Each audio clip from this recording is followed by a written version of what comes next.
Sir Srilakshmi చొక్కొదురు జగన్పై CBI వైఖరి మారిందా? జగన్పై సిబిఐ వైఖరి మారింది. రెండవది నిజానికి చాలా ముఖ్యమైన అంశం. సరే, శ్రీలక్ష్మి పరిశ్రమల శాఖ కార్యదర్శిగా ఉన్నప్పుడు ఆ పెన్నా సిమెంట్స్ దీనికి సంబంధించి ఆ భూములు లీజులు అనుమతులు ఇవ్వడంలో నిబంధనలు ఉల్లంఘించారు. రాజశేఖర రెడ్డి హయాంలో జరిగిన దాని మీద క్విడ్ ప్రోకో కేసు జగన్ కూడా పెట్టిన క్విడ్ ప్రోకో కేసులో ఒక ముఖ్యమైనటువంటి అంశం ఇది కూడా. ఇందులో ఆమె నా విధి నిర్వహణలో చేశాను నేను కాదంటే ఒక దశలో ఆమె మీద కొంచెం బయటపడినట్టు కనపడిన తర్వాత మళ్ళీ ఆమె మీద కూడా దాఖలైంది. ఆమె దాని మీద పైదాకా ఎక్కడికి వెళ్ళినా కానీ విచారించకుండా మీరు కింద కోర్టులోనే తేల్చుకోండి అన్నారు. ఇప్పుడు సిబిఐ చాలా స్పష్టంగా ఆమెకు వ్యతిరేకంగా అఫిడవిట్ దాఖలు చేసింది. ఆమె తెలిసే చేశారు, ఆమె తప్పకుండా తప్పు చేశారు కాబట్టి ఆమెను ఆమె మీద ఉన్న ఏమనాలి ఈ కేసు నుంచి తప్పించడానికి లేకపోతే ఆమె మీద ఉన్న అభియోగాలు రద్దు చేయడానికి అవకాశమే లేదని సిబిఐ చాలా స్ట్రాంగ్గా కౌంటర్ దాఖలు చేసింది. సో బహుశా ఇప్పుడు ఆమె కేసు ఎదుర్కోవాల్సిందే, ఇంకా వేరే మార్గం ఏం లేదు. ఇదివరకు ఉన్నత న్యాయస్థానాలు కూడా కొంచెం తీవ్రంగానే స్పందించాయి, అధికారులు ఇలా చేస్తే ఎట్లా ప్రభుత్వాలను బట్టి అన్నట్టుగా. ఈ ఒక్క కేసులోనే కాకుండా సిబిఐ ఈ మధ్య అంటే ఇది ఒకటి, ఎందుకంటే శ్రీలక్ష్మి మామూలు వ్యక్తి కాదు కదా.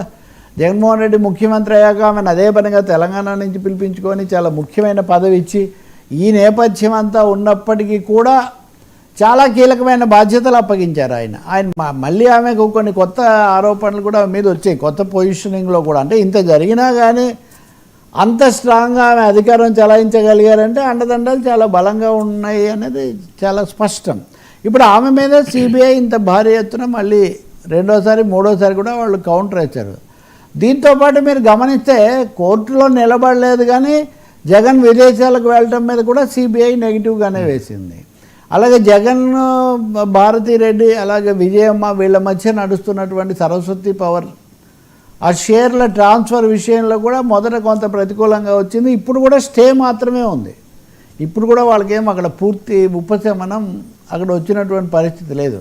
వివేకానంద రెడ్డి హత్య కేసు కూడా మీరు చెప్తే మేము మళ్ళీ చేస్తాము, మీరు చెప్తే మేము మళ్ళీ చేస్తామనే సిబిఐ చెప్తూ ఉంది కానీ అయిపోయింది మేము ఇంకేం చేయాల్సింది లేదని చెప్పడం లేదు. అంటే ఏ విధంగా చూసినా కానీ అన్నింటినీ మేము తిరగదోడడానికి సిద్ధంగా ఉన్నాము. రెండవది జగన్ను ఏ ఇబ్బందిలో పెట్టే కేసులు పిటిషన్లు వేయడానికి కూడా మేమేం వెనకాడడం లేదని సిబిఐ సిగ్నల్ ఇస్తుంది. దీని మీద ఇంకా కూడా మనకు మాజీ సిబిఐ కామెంట్స్ ఉన్నాయి, దానికి దీనికి కూడా లింక్ ఉంది. కానీ నాకు వస్తున్న కొన్ని ఇన్పుట్స్ ప్రకారం చూస్తే కనుక ఇప్పుడు కొత్త సిబిఐ వచ్చి ఇంకా ఆయన 15 నెలలు ఉంటారు, జస్టిస్ సూర్యకాంత్, నవంబర్ 24 తర్వాత. మొత్తానికి ఈ హయాంలో కొన్ని కేసులు కదులుతాయి. సిబిఐ గతంలో లాగా జగన్ పట్ల మెతగ్గా ఉండదు.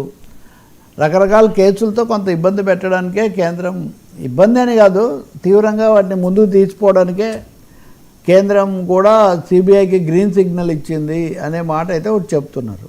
మరి ఇది ఎలా చంద్రబాబు నాయుడు బలపడకుండా జగన్ను కూడా అలాగే నిలబెట్టి బ్యాలెన్స్ చేసి రాజకీయం నడపడం కదా బీజేపీ డబుల్ గేము అంటే అది నిజమే. కానీ ఆ పేరుతో జగన్మోహన్ రెడ్డిని ఇంక ఏమాత్రం ముట్టుకోకుండా అలాగే చాలా బలాఢ్యుడిగా నిలబెట్టేందుకు చంద్రబాబు నాయుడు, అంతకుమించి నారా లోకేష్ ఎన్డీఏలో పూర్తిగా లీనమైపోయి మోదీకి ఇంత మద్దతు ఇస్తుంటే, అది కూడా కాకుండా ఎన్డీఏ కంటే ముఖ్యంగా బీజేపీకి సొంత మెజార్టీ తగ్గిపోయి ఇతరుల మీద ఆధారపడిన పరిస్థితి పెరిగినప్పుడు వాళ్ళు ఎప్పుడు కోరుతున్న కోరికే ఒకటే, జగన్ మీద చర్య తీసుకోవాలి అని. నా గతంలో అటు మోదీకి ఇటు చంద్రబాబుకు మధ్యలో చాలా సన్నిహితంగా ఉన్నాయని ఒక ఆయన చెప్పాడు.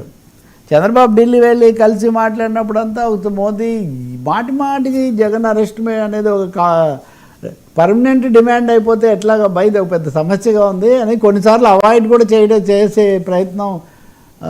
అప్పుడు కొన్ని ఇంటర్వ్యూలు ఇవ్వట్లేదు అన్నారు కదా, ఎప్పుడు వచ్చినా నాకు ఇదే సమస్య వస్తుంది అందుకే నేను ఇంకా కొంత అవాయిడ్ చేయాల్సి వస్తుందని కూడా మోదీ వ్యాఖ్యానించినట్టు ఎవరో ఆయన విశ్వసనీయమైన వాళ్ళు చెప్తూ ఉన్నారు.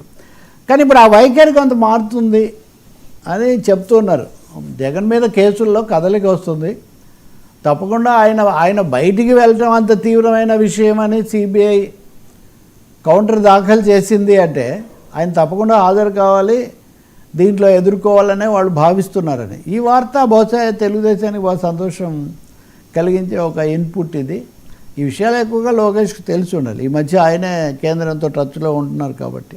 సార్ సిబిఐ వైఖరి కనుక జగన్ విషయంలో మారితే అది రాష్ట్రంలో రాజకీయ ముఖ చిత్రాన్ని, వైసీపీలో చేరికలు ఇట్లాంటి వాటిని కూడా చాలా ప్రభావితం చేస్తుంది. ఎన్నికల వ్యవస్థ కూడా సర్రీ రోజు దేశం అంతా మొదలవుతోంది.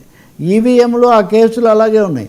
సో ఇలాంటి సమయంలో కేంద్రము చంద్రబాబు కూటమిని బలపరిచే వైఖరి తీసుకొని జగన్ మీద కేసులను తీవ్రతరం చేస్తే దాని ప్రభావం చాలా ఎక్కువగా ఉంటుంది. అంటే మేము 10 ఏళ్ళన్నా ఉండాలని పొద్దున కూడా చెప్తున్నారు లోకేష్. తమాషాగా ఆయన కేసీఆర్ని రెఫర్ చేస్తున్నారు. తెలంగాణ చూడండి, అక్కడ 10 వాళ్ళు ఉన్నారు కాబట్టి కదా పనులని పూర్తి చేశారు. మనకు కూడా అలా ఉంటే తప్ప, ప్రభుత్వాలు 10-15 ఏళ్ళు ఉంటే తప్ప అనుకున్న పనులు చేసుకుపోలేరని. సో ఇవన్నీ ఎక్కడికో దారితీస్తున్నట్టే కనిపిస్తుంది. సార్ జస్టిస్ ఎన్వి రమణపై జగన్ కక్ష సాధింప అమరావతిలో ఇంకా అవసరం.